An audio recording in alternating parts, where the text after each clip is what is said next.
everybody. My name is David Wall-Rice. I'm a professor of psychology at Morehouse College, where I also run a lab called the Identity, Art, and Democracy Lab. And today, obviously, we're here to discuss our vote and how it influences everything. So before we dive in, if I can have each of you all just introduce yourself, tell me where you're from and kind of what you do, and then we're going to just rock with it, okay? So, do you mind starting?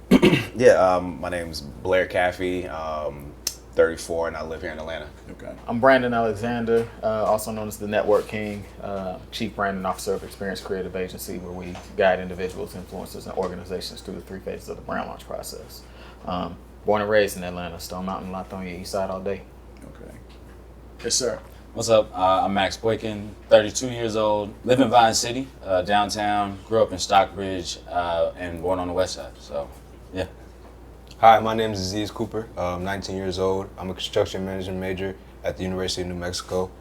I was born on the west side of Atlanta, and that's where I'm from. Okay.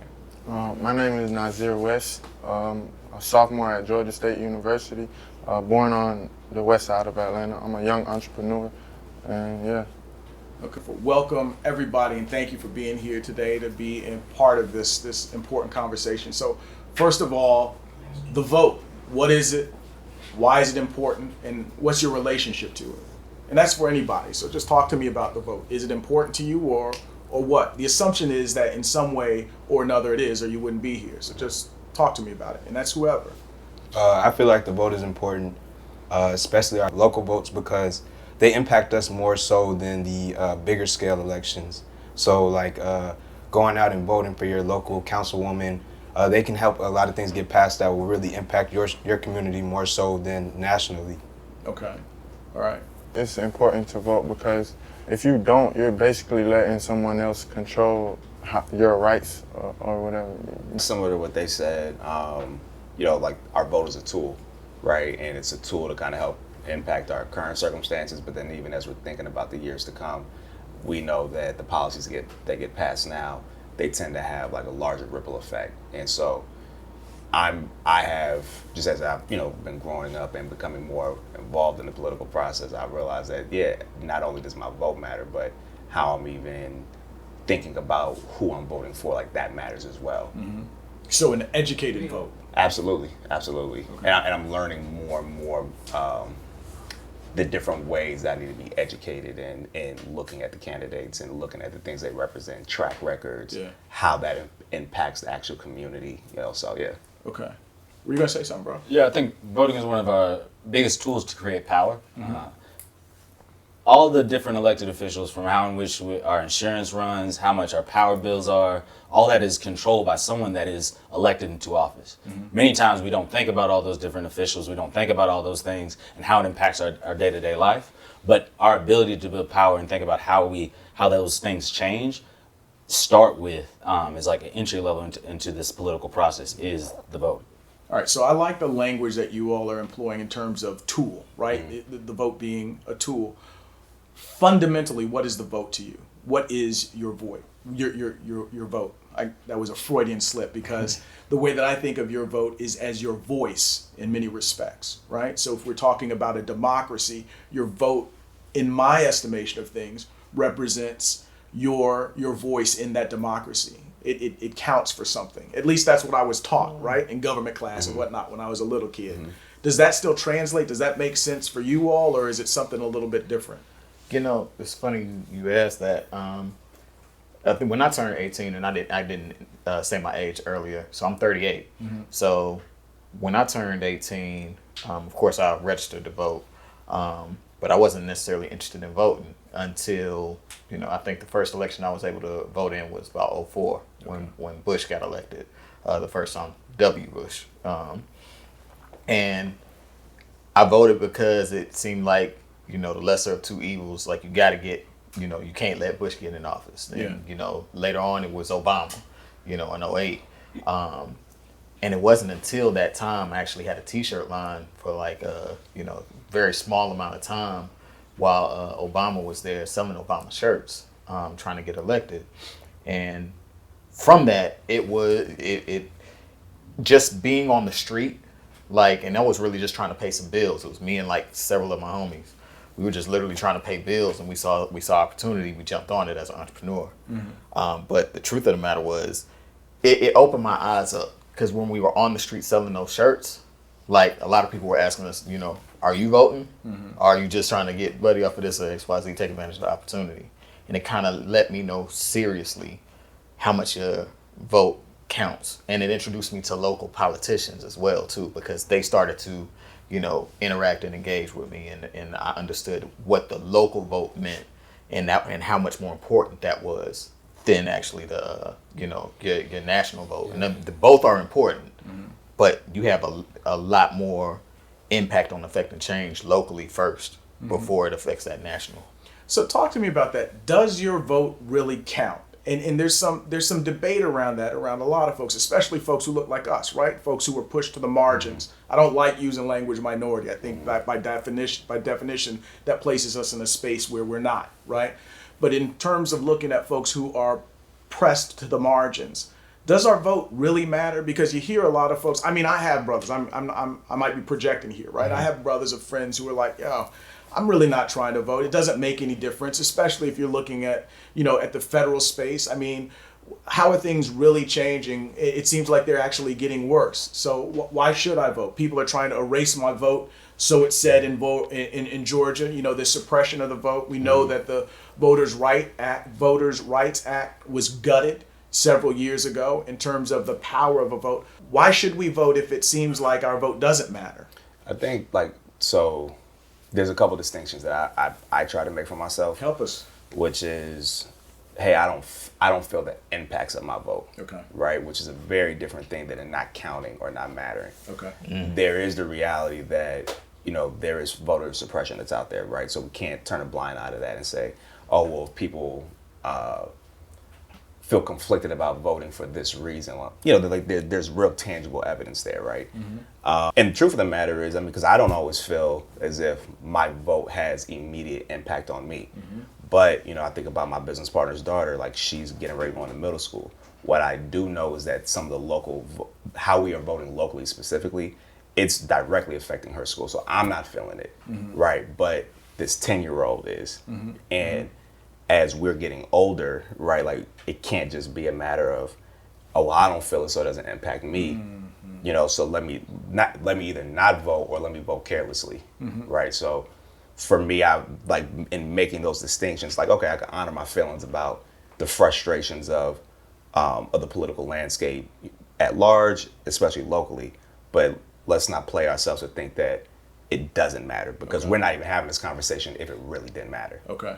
Yeah. So that historically distinction, too. I really like that. So that distinction around feeling like it matters or being able to see relative impact versus it actually being of consequence are two things that we have to unpack a little bit and be more responsible about, Absolutely. at least when we're talking about our vote, it sounds like. Is that Absolutely. fair? Okay. I think when you said like the vote is our voice, I think it's actually, like, I think of it as for the vote for what I want to see in my community, for what I want to actually have happen. Now, does that always happen? No, because I do think there are forces against us that are trying to take away that. And I think because our vote is so powerful, there's constant attacks and wanting to take away that ability to have that power, specifically for Black and brown communities. We see that through gerrymandering, redistricting, and particularly also in this state, but throughout the South, and now throughout the country. Yeah. And thinking like, they wouldn't work so hard to continue to take these powers away from folks if that wasn't something that we, like, that is our ability to actually create change. Yeah. And the constant attacks on it do mean, for me, and I think others, is continually thinking about, like, how do we continue to engage the political process, not just through the voting, because there are constant ways that they're taking that away, but going even deeper into, like, community meetings, engaging with, continue to know our neighbors, to know who are the different folks that have the power to make these changes in our communities, around the schools, around the roads, around the different infrastructures that we have. Yeah. So it sounds like you all also have a different set of responsibilities that's attached to your vote. Is that fair? Yeah. Because you don't just go in and, you know, fill out the little joint and then bounce. It seems like, you know, from what we said in the beginning, having an education around your vote, using it as a tool, understanding that there are other activities within the democratic process that are important to make sure that you have an attachment to the vote. Is that fair? Yes. Absolutely. Okay. And how do you feel? How do you feel about that? And I don't want to get old and dusty or anything like that, but I think it's important. How do you all feel about that as connected to the legacy of civil and human rights, especially if we're talking about here in Georgia? And I'm thinking specifically about John Lewis, right? So Representative Lewis, and how tireless he was to ensure that votes were counted for people of color in particular. Do you all feel a way about that? And is that important? I mean, how does that play into your responsibility and whatnot? I feel like it should start more with the younger generation and just teaching them more about how much the local vote counts. Because us as young people in school, they teach you about the big elections, like why you need to get out and vote for the big elections. But we need to know about those local elections and who the officials are and how the way it works, because it's different from the big elections. So I think it's really about going into the young people and teaching them about the local election system. Yeah. And connected to that about JL, John Lewis, living in his district now, what was his district, and having my people coming from Alabama, understanding the connection of him also being Alabamian coming to Georgia, but also like definitely making roots, connected to the community, the connection to SNCC, what it meant for the civil rights, and that history that continues to be bred through Georgia, SELC, the King Center, SNCC's offices still being here, and even to the modern movements of Southerners on New Ground, Project South, and many others that are also headquartered here in Atlanta. And of course, New Georgia Project, like that history of we have to be the change we want to see. We have to continue to engage that. Voting is one tool, and there's multiple tools in that chess for us to see that change we want truly for our community. And those organizations that you mentioned seem to kind of illustrate for us such an important bedrock and rooting of what it is that voting and activism and community works look like. So we're talking about the vote now, and it certainly is in a more full-bodied way than perhaps talking about the vote looked like 45, 35 years ago, because of the work that folks who came before us put in, right? And we can think about, we can get excited and love the work, quite honestly. She's my classmate, right? I was at Morehouse while she was at Spelman at the same time, Stacey Abrams. We can look at the work that she put in, but she would tell you that the work that I put in is just because of work that other people put in as well, right? So it's a part of the responsibility that you have as being an educated voter, as someone who's aware and connected to community, of the responsibilities that you have in terms of looking at and illustrating for other folks what that tool of the vote looks like. Is that fair to say? Do you mind if I ask something? No, help, please. And this is really in just building on what they just said. Like specifically as Black people, like we can have a conversation about the effectiveness of our political process here, specifically for Black people. But I think to some degree, like, that's a fair conversation, right? But what we can't do is like change facts about things that happen, right? We can't change the fact that like people really did die for this. Like Black people died for this. And they died at the hands of people who did not want this to be the case. Purely off of that alone, there's a responsibility, like as a people that we have to those who came before us to continue to keep pushing this thing forward, and there's kind of, as everyone said, like there's a number of different tools and manners in which that could happen, voting being being a very important one.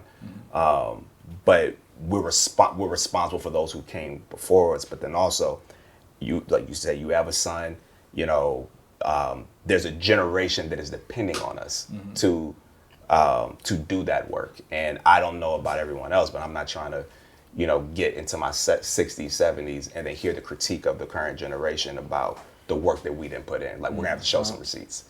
Absolutely. I think to add on to what he's saying, the different phases of my life that I went through, from entrepreneurship, as I just shared with you, with the Obama shirts, and not really caring about voting, because at first I thought my vote didn't matter, and then just kind of like, okay, I'll go ahead and just do it, just make it count, and then that entrepreneurship life. And I'm still at this point 38, unmarried, in a relationship, no kids, but soon to be, we'll be working on having children.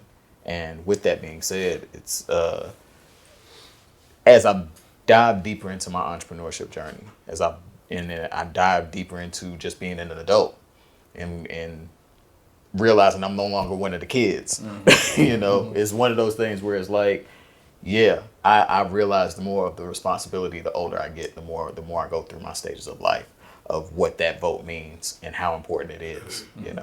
So you can't just throw up your hands. And, No.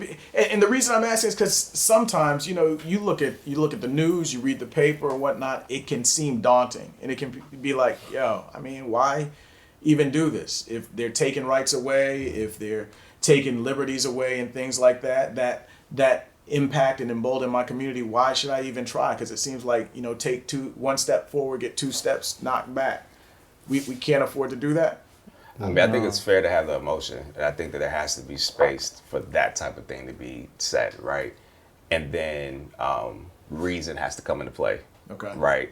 Context has to come into play, history, because sure, if we're talking about this one moment, and even if we're talking about the span of, say the age of whoever that person is, that's still, in fairness and respect to the experience, is a blip in history as far as everything else that's transpired, Okay. right? So we have to encourage each other as a community not to be short-sighted, and then also be okay that everybody isn't going to arrive at the same place. So if there's somebody that because of their circumstances, like, I'm kind of checked out of this, I can understand, but again, because we're responsible for each other, right?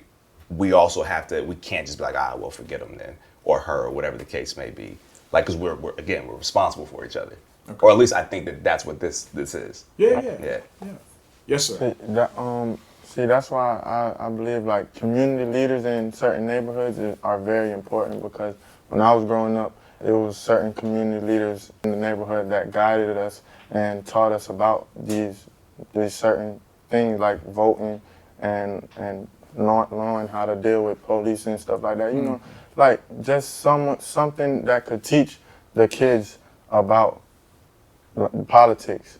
Because a lot of kids in certain neighborhoods don't know nothing about politics. So yeah, that's very important, having community leaders that knows what they're talking about and willing to put it back into the kids. Yeah. You know what? Now that you say that, like I said, I'm from Stone Mountain in Lithonia. Everything I've done, I was talking to these guys before we started rolling. Everything I've done since I've graduated from high school, with the exception of sleep and eat, has been in the city.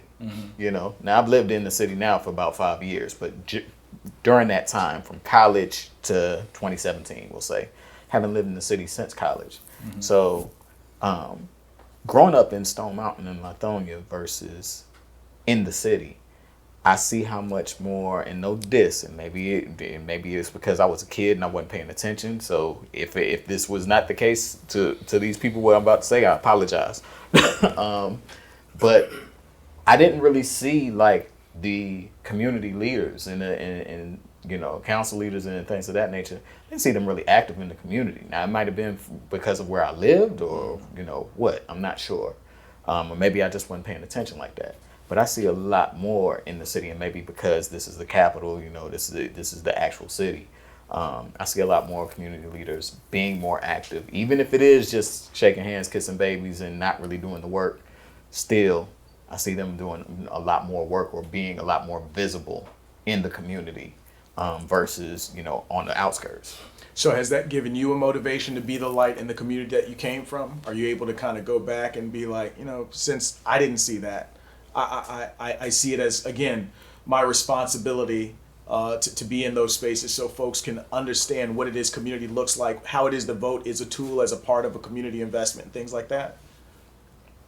You might have just gave me a new a new to-do list. You know, something else to do on a to-do list just then, because I hadn't even thought of that. No, and we have time. I mean, the idea is that's what we're supposed to be doing, right? We have different components and parts of communities that we're coming from, and how is it that we hold one another accountable? And, you know, I'm going to certainly date myself, but as you were talking, I was like, yeah, it's our responsibility to kick the truth to the young black youth, right? So, smooth tang. But I think that those things are so important to do. I'm curious about this also, right? I want to make sure I'm sensitive of all of our times here. We're doing a good job here, I think.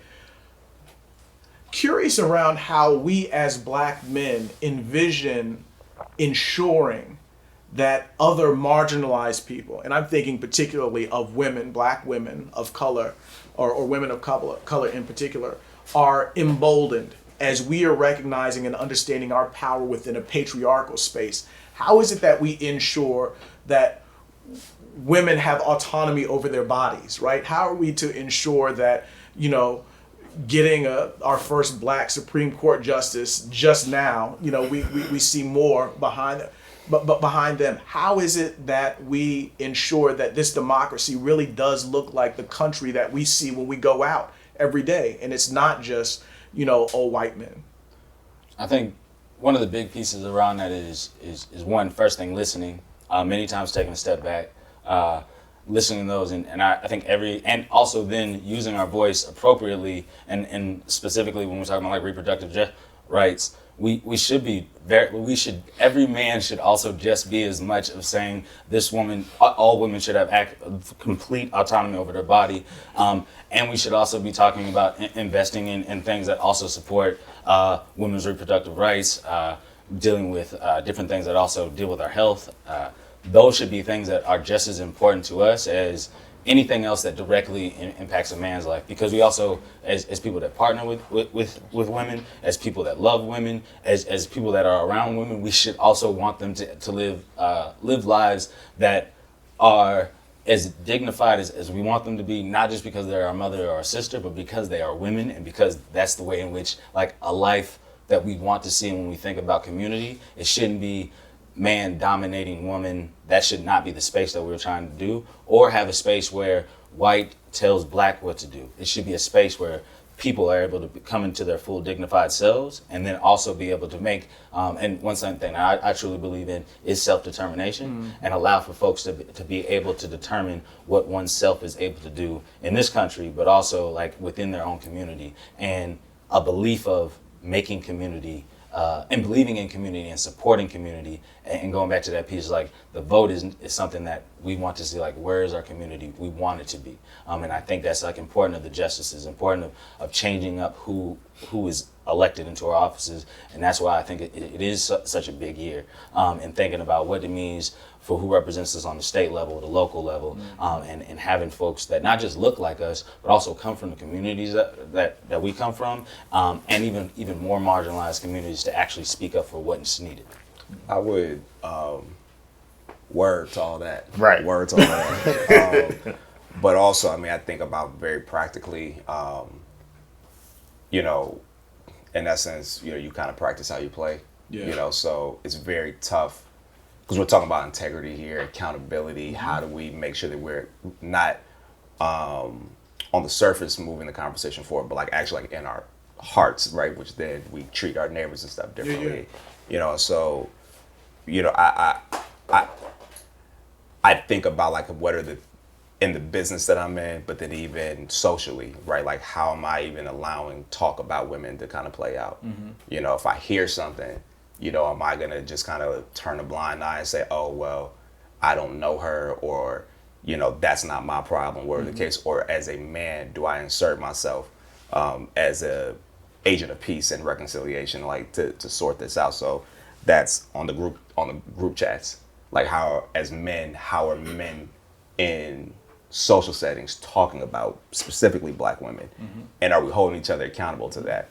Because if we not, then I mean, what we're doing at the polls, you know what I mean, or on social media by sharing or retweeting these things that publicly say that we support black women, but behind closed doors we treat them just as bad as white people do. You know, and there has to be some space, you know, for us to say, hey, like we actually have to kind of do better with that. Yeah. Because we can't hide like our true intentions. Yeah. And how is the positionality of your privilege aligned with the tool that is your vote, right? Meaning this idea around accountability, this idea around it, you know, being integrity based. How is it that you're not just talking shit, right? About women or No, just in general. So in general. So if we're saying that, look, the vote is a tool. It's about liberation. It's about freedom. It's based in integrity. It's ensuring that everyone's voice counts and all that kind of stuff. But we still are, you know, comfortable in our privilege to the exclusion of others. Right now, being women, right? Then what we're doing is we're being totally dishonest about what it is that our vote and the alignment of that tool means in terms of who it is we are and who we're presenting ourselves to be. So taking it back to then it being personal, it's like, yo, why do I not rock with black women like that? Yeah. Like, why is there a disconnect between the things I publicly say versus the things that privately kind of play out, you know? And I mean, unfortunately, each human being has to like kind of reckon that in their own time and space. And you know, so it's kind of hard to say, all right, everybody, this is the campaign that we all that, you know, let's get it together. But yeah, man, we're all humans, like kind of trying to ebb and flow through this. Yeah. I think one of the things is about holding people accountable, and like holding ourselves accountable. And I love like checking each other at the group chat, holding each other like black men accountable around this space, but also like what it means to vote, what it means to engage in the political process, but also like what it means to like, hey, this is something that's really important, not just to you, but actually the people you care about, how you show up in there. And like that solidarity, that type of like, I believe for us to truly be where we want to be, it has to be thinking about outside yourself. It is thinking about the younger generations. It's thinking about your moms, your friends, your folks down the street. I think all of that has to be in thinking about like, how can I be in continued service to not just myself, but the community. We appreciate your time. Thank you so much for the investment in this conversation and your investment in community to make sure that they understand that their vote is valuable as are ours. All right. Thanks a lot, fellas. I appreciate you. Sure.